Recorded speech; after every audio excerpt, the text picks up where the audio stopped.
I don't speak on behalf of the IMF, but in a personal capacity.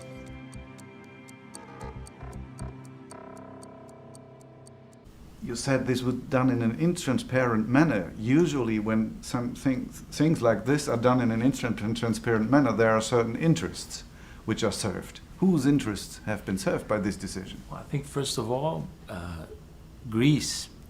You see, often you speak of that Greece is, people say, Greece is being bailed out, Portugal is being bailed out, or Ireland is being bailed out. But in reality, I think it was the bailout of the private creditors of Greece that we saw at the time, in the sense that many important banks, European banks, other banks, had a large exposure in countries like Greece.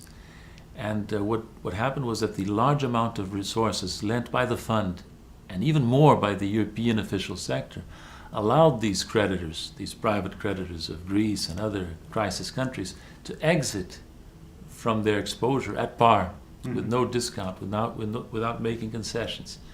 So in a sense,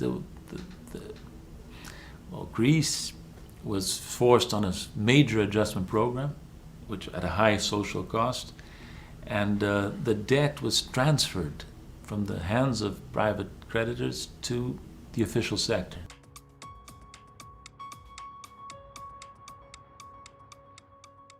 The IMF staff were overruled by the managing director of the IMF, Dominique Strauss-Kahn, who had ambitions to be French president and didn't want to impose losses on French banks. And at the same time, German banks furiously lobbied Angela Merkel that it would be deeply damaging to impose losses on them. As a result of that, the Eurozone governments decided to pretend that Greece was merely going through temporary funding difficulties and to bypass the legal basis on which the euro was founded, the no bailout rule, and lend money to Greece, not in order to bail out the Greek government, but in order to bail out the French and German banks that had recklessly lent to an insolvent Greek government.